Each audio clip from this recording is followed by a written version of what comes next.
কি ভাই, হবে হবে হবে হবে, কি মনে হয় হবে? খারাপ মানুষ, খারাপ চিন্তা ভাবনা। পিকনিকের কথা বলতেছি ভাই, এখন মানে পিকনিকের সময়, জানুয়ারি মাস, খাওয়া দাওয়া কি হবে, কি মনে হয়? আর পিকনিকে কারা কারা গেছেন অবশ্যই কমেন্টস জানাবেন, এবং লাইক শেয়ার করবেন, ভালোবাসা দিবেন আমাকে, এবং সাপোর্ট অবশ্যই করবেন, এবং বন্ধুদেরকে জানাবেন।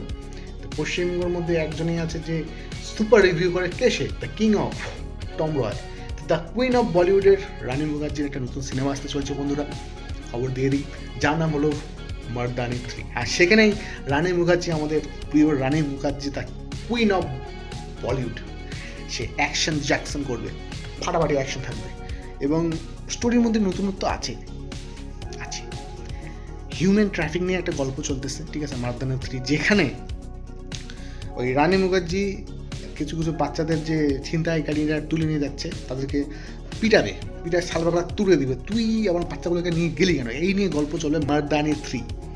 দারুণ ছবি, দারুণ ট্রেলারটা লাগলো আমার ভাই, অসম ভাই, তো আপনারা গিয়ে এক্ষুনি গিয়ে দেখেন, অসম, একদম অসম জ্যাকসন লাগলো আমার পুরো, ঠিক আছে, অ্যাকশন আছে, ইমোশন আছে, দারুণ। অবভিয়াসলি মারদানি সিনেমাটা অন্যরকম। যখনই আদিত্য চোপড়া, আদিত্য চোপড়া পুরো বিজি থাকে না নিজের মুডে, তখনই মারদানি 3 লঞ্চ করে দেয়, যে না তুমি বউ এই জায়গায় তুমি বিজি থাকো, আমি এই জায়গায় বিজি থাকি, হ্যাঁ বুঝি বুঝি বুঝি, গান্ধী সোচ গান্ধী আদমি। আমি ভাই মিষ্টির কথা বলতেছি, দুজনে বিজি থাকবে, চিন্তা ভাবনা খুবই ভালো থাকবে, মানে বিজি জিনিসটা খুবই ভালো। হুম তো এই নিয়ে মারদানি 3টা খুবই চলে আসবে মার্কেটে, দেখবেন অবশ্যই। এবং Rani Mukherji, yes, the queen of Bollywood আবার দেখা যাচ্ছে সিনেমার মধ্যে, তো আমি তো দেখবোই, আমি খুবই এক্সাইট ভাই দেখার জন্য। আপনারা কারা কারা এক্সাইট অবশ্যই কমেন্টসে জানাবে। দ্বিতীয় খবর নিয়ে চলে আসি, তারা সুতারিয়া বয়ফ্রেন্ড, যে এপি ঢিল্লোর সাথে যে স্টেজে উঠে যে মানে কি কাজটা করলো, আমি বয়ফ্রেন্ডটা দেখে না সত্যিকার মনে বড়ে আঘাত লাগছে। মানে কি আছে, মানে কি, এখনকার কোনো গ্যারান্টি নেই। আর যা যা মানে ছবি তুলতেছে তারা সুতারিয়া এবং এপি ঢিল্লো, আমার খুবই সম্ভব এরা হয়তো রিলেশনশিপে হয়তো গেছে, ডাবল গেম খেলতেছে গ্যারান্টি, তারা সুতারিয়া, এদিকেও একটা এদিকেও। কী মনে হয়, তারা সুতারিয়া কি ব্রেকআপ দিবে?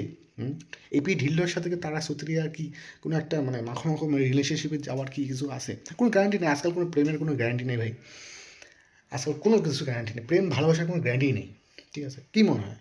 এদিকে ভাই আমাদের তৃতীয় খবর ভাই, সেটা হলো কার্তিক আরিয়ান। ওহ, কার্তিক আরিয়ান, ওহ, মানে গোয়া বিচে বয়স তার 16 বছর একটা মেয়ের সাথে, ভাই কি হচ্ছে কার্তিক আরিয়ান?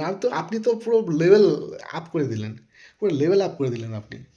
ওনার একটা স্ন্যাপচ্যাট এর মধ্যে ভাইরাল হয়েছে, মানে বলিউডের যে ভিতরে যে বলে না আউটসাইডার আউটসাইডার, ভাই একে আউটসাইডার আউটসাইডার বলতে বলতে ভাই অনেক টাকা দিয়ে দিছি ভাই, এ এমন এমন কাজ করতেছে ভাই, মুশকিল ভাই।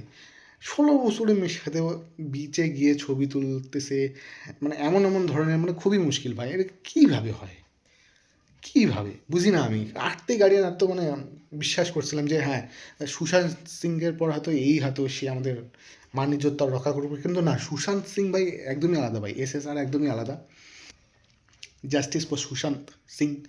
এবং কার্তিক আরিয়ান ভাই, boycott boycott boycott, Kartik like মন ভেঙে দিল ভাই।